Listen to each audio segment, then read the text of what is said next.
70% pregnant woman की complaint होती है कि उन्हें प्रेगनेंसी के दौरान बहुत इचिंग होती है।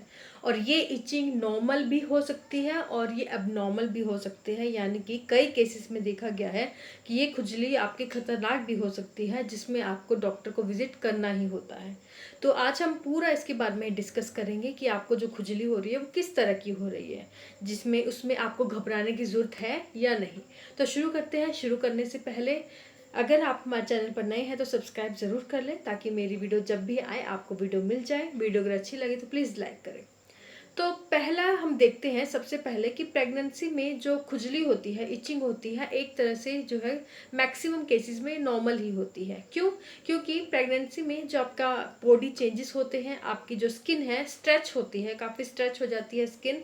और आपका जो ब्लड सर्कुलेशन है, वस्कुलर लेवल है, जो ब्लड फ्लो है, वो भी काफ़ी बढ़ जाता है। तो क्योंकि काफ़ी स्ट्रेच हो जाती है आपकी स्किन, तो इसलिए ये मेन कारण है कि जो है आप प्रेग्नेंट फीमेल्स को जो है खुजली काफ़ी होती है, उन्हें इचिंग का सामना करना पड़ता है। और इसके लिए आप ये इलाज आपका यही है, अगर आपको ऐसा हो रहा है तो आप अपना हाइड्रेशन मेंटेन रखें, ज़्यादा से ज़्यादा पानी पिए। और दूसरा, एक अच्छे मॉइस्चराइज़र का प्रयोग करें। अच्छे मॉइस्चराइज़र को जहाँ का यूज़ करें, चिकना अपने हाथ पैरों पर, पेट पर, जहाँ भी आपको इचिंग हो रही है, तो पूरे शरीर पर आप कोशिश करें कि क्या आप एक अच्छा मॉइस्चराइज़र लगाएं, तो जिससे कि आपको रिलीफ मिल जाएगा। तो ये तो हमने देखा एक ऐसा केस जो कि 80% फीमेल्स को होता है, अपने इचिंग होती है, जिसमें अगर वो एक अच्छे मॉइस्चराइज़र को लगाएं और हाइड्रेशन मेंटेन करें तो उनकी जो इचिंग है वो रिलीफ भी हो जाती है। तो ये है आपका एक नॉर्मल केस, जिसमें आपको घबराने की ज़रूरत नहीं है। और इसमें देखा गया है कि मैक्सिमम जो इचिंग होती है, खुजली होती है प्रेग्नेंट वुमेन्स को, वो आपके मेनली जो पेट पर खुजली होती है और आगे पैरों की तरफ, आगे की तरफ जो है आपको खुजली होती है। तो ये आपका एक नॉर्मल केस है, जिसमें आपको बिल्कुल घबराने की जरूरत नहीं है। कई बार फीमेल्स को रिलीफ, चाहे वो कुछ भी कर ले, हाइड्रेशन ज़्यादा से ज़्यादा पानी पी रही है, एक अच्छा मॉइस्चराइज़र भी लगा रही है, लेकिन उनकी खुजली फिर भी नहीं जा रही, उन्हें पूरे शरीर पर बहुत खुजली होती है।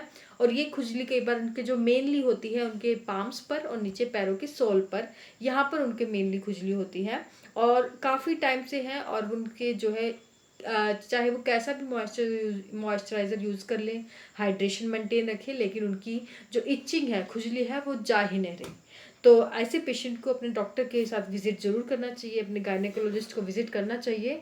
इस केस में गायनेकोलॉजिस्ट क्या करता है, आपका जो LFT लेवल है, लीवर फंक्शन टेस्ट, वो चेक करता है। ये आपका खाली पेट होने वाला टेस्ट है, जिसमें चेक करते हैं कि आपके जो लीवर के जो एंजाइम्स है वो ठीक से काम कर रहे हैं या नहीं कर रहे हैं। कई बार क्या होता है, प्रेगनेंसी में जो लीवर एंजाइम्स हैं वो इंक्रीज हो जाते हैं, बढ़ जाते हैं, जिसमें जो आपका लीवर फंक्शन टेस्ट में जो आपका SGOT है, SGPT लेवल है, ये आपका काफ़ी बढ़ जाता है, जिसके कारण जो है आपको खुजली होती है, बहुत ज़्यादा इचिंग होती है। और अगर आपके साथ ऐसा केस है कि, लेकिन ये जो केस है बहुत ना के बराबर होता है, बहुत कम लोगों में होता है, लेकिन आपको विजिट ज़रूर करना है। अगर आपको इस तरह का कोई इचिंग का सामना कर रहे हैं जो नहीं जा रही है कुछ भी करने पर, तो आप डॉक्टर से ज़रूर मिलें। तो कई बार क्या होता है, अगर किसी फीमेल्स में लीवर फंक्शन टेस्ट में हम देखते हैं कि आपका जो SGOT लेवल है, SGPT लेवल है, वो काफ़ी बड़ा हुआ है, लीवर के जो एंजाइम्स हैं आपके काफ़ी बड़े हुए हैं, जिसके कारण आपका ये जो लेवल है ज़्यादा आता है। तो इसमें जो है आपका, इस डिजीज़ को हम बोलते हैं ऑब्स्टेट्रिक कोलिसिस्टिक्सिस। तो इसमें क्या होता है कि ये जो कंडीशन होती है, ये आपकी, अगर ये आपको चीज़ है, आपका लीवर फंक्शन टेस्ट में आपके एंजाइम्स बढ़े हुए हैं, तो ये आपको सारा, अब जो आपका आगे का प्रोसेस होगा, आपको गायनेकोलॉजिस्ट के ऑब्जर्वेशन में ही करना होता है। क्योंकि इससे क्या होता है कि कई बार आपको लाइफ थ्रेटनिंग कंडीशंस भी बन जाती है आगे चलकर। तो डॉक्टर के सलाह के अंडर, आपके सुपरविज़न के अंडर जो है आपको अपनी आगे प्रेगनेंसी मेंटेन करनी होती है। इस केस में कई बार क्या होता है कि जो बच्चे की, जो आपका फीटल बच्चा है, उसकी जो ग्रोथ रिटार्डेशन हो जाती है, कई बार उसमें आपके जो है बच्चे की डेथ तक हो जाती है। फीमेल्स को पोस्टपार्टम हेमरेज हो जाता है, काफ़ी जो कॉम्प्लिकेशंस भी आ सकती हैं अगर आप जो है गायनेक डॉक्टर के आप सलाह के साथ ना चलें। तो अच्छा होगा कि अगर आपका इस तरह के, अगर आप भी फेस कर रही हैं, तो आप जल्दी से जल्दी अपने गायनेक डॉक्टर से ज़रूर मिलें। एक तरह से आप जो है अपना तसल्ली कर ले कि आपका लीवर जो फंक्शन टेस्ट है वो ठीक है, नॉर्मल है। और अगर बाय चांस किसी का आ भी जाता है, तो वो आगे डॉक्टर की सलाह में अपना ट्रीटमेंट आगे ले।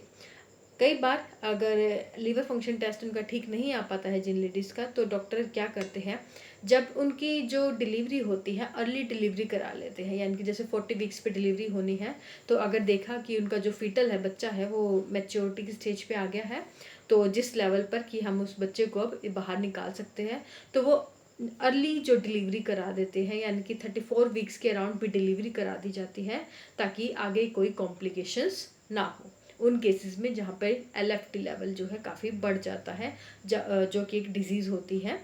तो ये चीज़ आपको अपने गायनेक डॉक्टर की सलाह में देखना होता है, समझना होता है। तो ये था कि इचिंग जो प्रेगनेंसी में होती है, पहले तो मैंने बताया कि 70 to 80% फीमेल्स को इचिंग होती ही होती है, नॉर्मल है, लेकिन 90% फीमेल्स को नॉर्मल ही होती है, कोई घबराने की जरूरत नहीं है। 96% आप बोल सकते हैं। थोड़ी बहुत 1-2% फीमेल्स के साथ कई हो सकता है कि उन्हें LFT का जो लेवल है वो गड़बड़ आ जाए, तो वो उन्हें जल्द से जल्द अपने डॉक्टर से मिलना है और उनकी सलाह लेनी है। आज के लिए बस इतना ही। Thank you so much.